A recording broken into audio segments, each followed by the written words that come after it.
Assalamualaikum warahmatullahi wabarakatuh. Saya Sylvia Gunasa Sabila dengan NIM B049032 akan tentang observasi yang saya lakukan di TPQ Matlabul Huda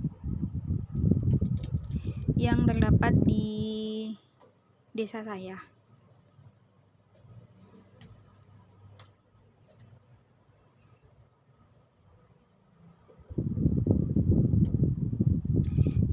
Yang pertama, saya akan menjelaskan kapan berdirinya TPQ Matlabul Huda dan apa saja struktur yang ada di TPQ Matlabul Huda tersebut.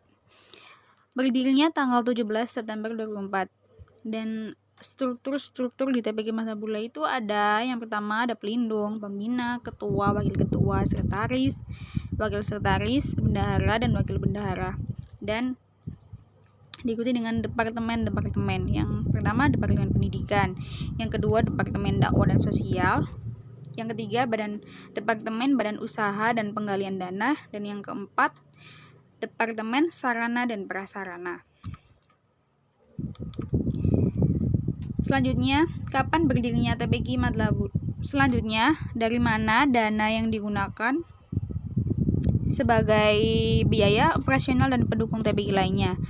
Dan dana yang digunakan sebagai biaya operasional TPQ ini membutuhkan beberapa donatur. Sedangkan dana pendukung TPQ seperti gaji guru yaitu murni dari SPP santri-santri di TPQ Matlabul Huda tersebut.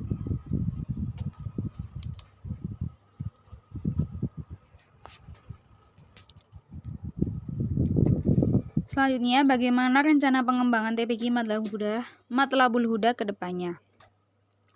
Rencana pengembangan TPQ Matlabul Huda ke depannya yaitu ingin sekali mempunyai gedung sendiri buat belajar mengaji, karena dari 2004 sampai sekarang pun masih sama, santri-santri belajar masih menumpang di gedung madrasah dan masjid. Walaupun satu yayasan dengan gedung masjid dan madrasah, tapi TPQ ingin sekali mempunyai fasilitas gedung sendiri, walaupun sampai sekarang masih belum tahu dananya dari mana. Analisis SWOT. Yang pertama adalah kekuatan. Keunggulan apa yang dimiliki lembaga TPQ Matlabul Huda? Keunggulan yang dimiliki TPQ ini sendiri sudah terdaftar di lembaga yang bernaungan Qiroati. Yang kedua, kelemahan.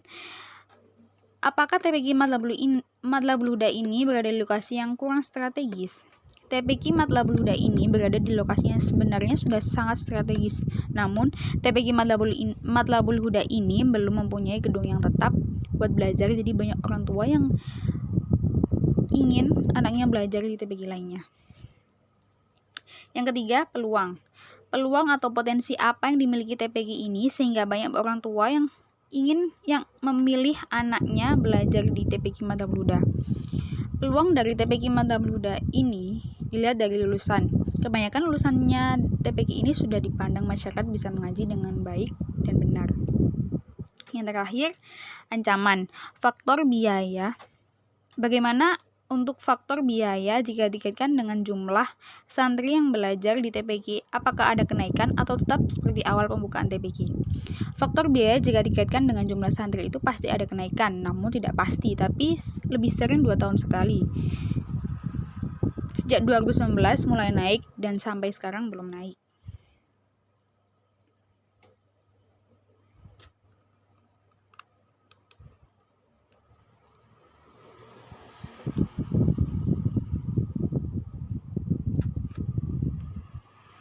Selanjutnya, kapan proses belajar mengaji diterapkan? Proses belajar mengaji dilakukan setiap hari Senin sampai Kamis yang mempunyai 2 shift, yaitu siang jam 13.30 sampai 14.45, sedangkan yang sore berada di jam 15.30 sampai 16.45. Dan setiap sebelum masuk kelas, santri-santri dikumpulkan di halaman depan untuk melakukan doa bersama yang diimbing oleh guru-guru, dan setelah itu masuk kelas masing-masing sesuai jilid.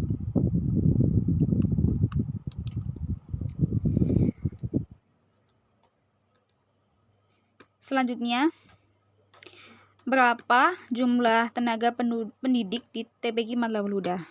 Jumlah guru atau ustadz-ustadzah di TPQ Matlabul Huda ini sendiri mempunyai 11 orang, namun sekarang masih kurang tenaga dan ingin merekrut beberapa tenaga lagi namun belum dibuka. Yang kedua, berapa jumlah santri yang ada di TPQ Matlabul Huda ini? Santri yang ada di TPQ Matlabul Huda ini mempunyai 155 santri yang mengikuti proses belajar mengaji, walaupun terkadang bertambah dan berkurang.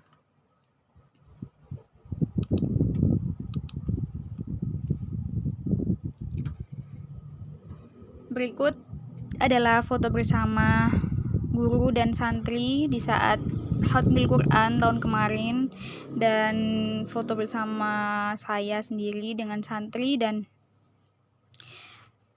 ustazah di TPQ Matlabul Huda.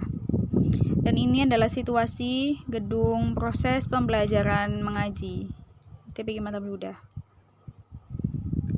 Ada gedung madrasah dan masjid.